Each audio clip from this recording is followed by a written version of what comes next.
œuvrent dans le renseignement, aucune organisation terroriste étrangère a exécuté un acte terroriste majeur dans notre pays depuis 8 ans. Et bien que Boston et Orlando et How did it drink my water? et Fort Hood nous rappellent des dangers de la radicalisation, nos forces de l'ordre sont plus efficaces et plus vigilantes que d'hab. Nous avons éliminé des milliers de terroristes, y compris Ben Laden. La coalition mondiale contre Daesh a éliminé les chefs de Daesh. Daesh sera détruit. Et tous ceux qui servent ou ont servi Daesh. J'ai eu l'honneur d'être votre en chef. Et j'ai beaucoup de gratitude pour l'honneur que vous m'avez fait.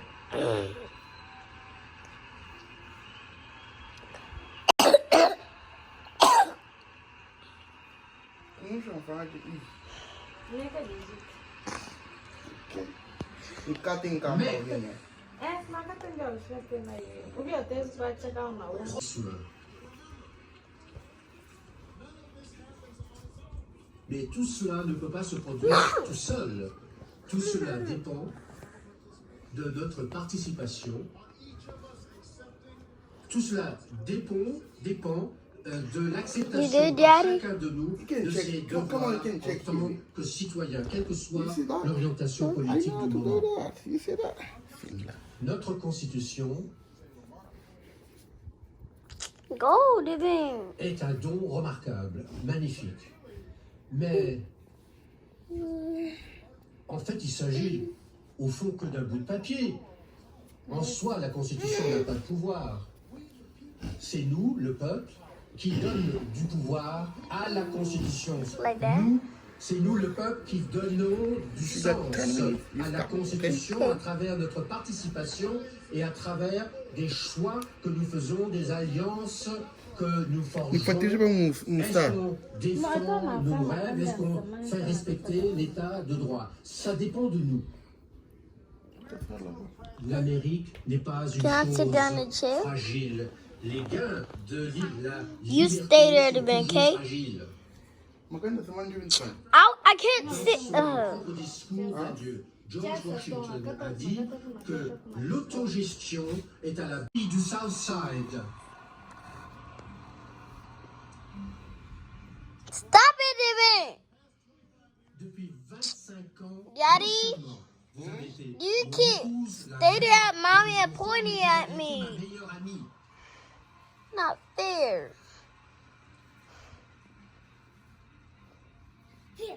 Stop killing me with the gun. Daddy,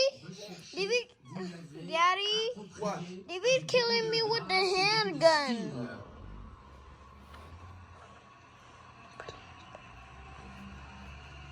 Either kill me.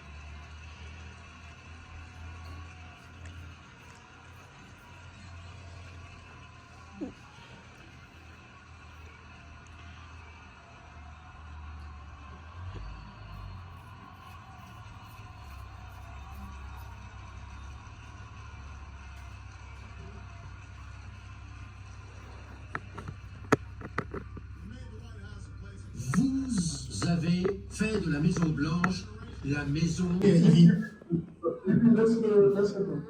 Yvi, on vous écoute. Tu vois, pourquoi dire la population congolaise qui est sous-construite? Pourquoi dire ça, Eric? Il y a une étude précise qui a précisé que les Congolais sont sous-construits. Je parle de la masse populaire, mon frère. Et Alors, même cher si Yvi, je peux pas te donner un pourcentage. Eric, Yvi, je pense que ce que vous vouliez dire, peut-être que je ne sais pas comment vous l'avez pris, Eric, il y a des études qui ont été menées en République démocratique du Congo. En tout cas, je ne connais pas les chiffres en tête, mais une grande majorité de la population n'a pas accès à l'éducation, n'a pas atteint un certain niveau d'éducation. Et ce qui veut dire que le taux d'alphabétisation en République démocratique du Congo est bas par rapport à ceux qui ont étudié. On va revenir à ça, c'est un autre débat. Alex, ça confirme exactement. Big it out. on va revenir. Alex, vous êtes revenu. On va voir si on peut vous entendre Voilà. mieux. Je crois que ça va aller maintenant. Ouais. Voilà, comme je disais tout à l'heure, Marius, par principe, je suis pour les vaccins parce que nous tous nous en profitons, nos enfants sont vaccinés. Voilà, le monde, il est comme il est, on ne va pas refaire le monde. Le problème qui nous oppose au fait, c'est un problème de compréhension du concept. En fait, de quoi on parle. Parce que, tu vois, on se trouve entre la conspiration, tu vois, et la réalité. Il y a des théories, et c'est pas que des théories de conspiration, parce qu'il y a des gens qui témoignent aujourd'hui, qui ont fait partie, ils ont participé à des missions où ils ont vacciné des populations, où dans ces vaccins, il y avait des choses, appelons-les comme ça. Mais ça, c'est des actions qui se passent dans l'illégalité. C'est pas légal. Mais il y a des vaccins qui se donnent de manière légale partout dans le monde. Donc, moi, je pense que d'abord, il faudrait que nous, en tant que population, nous soyons d'accord. De quoi parler? Il a bien dit, comme nous avons fait des essais de le sida et la tuberculose. Ça veut dire qu'ils ne sont pas dans leur premier coup d'essai. Ils ont l'habitude de le faire. Déjà, le professeur William Béné, la petite partie que vous avez remise, si vous suivez très bien, c'est un monsieur qui se contredit. Il dit, nous avons été choisis. Ça veut dire par qui? Les aucun dit, nous sommes des candidats. Or que nous tous, nous savons c'est quoi un candidat? C'est une personne qui sollicite une place pour elle, un poste. Alors, une mission. Yves, pourquoi vous choisissez de prendre, parce qu'il a dit les deux, hein, pourquoi vous choisissez de prendre choisi au lieu de candidat? Parce qu'il se contredit, et la vérité est que derrière tout ça, il y a un aspect financier. Et vous le savez très bien. Les Occidentaux ne peuvent pas venir en RDC et essayer des vaccins sans financer derrière. C'est un aspect financier qui se cache derrière.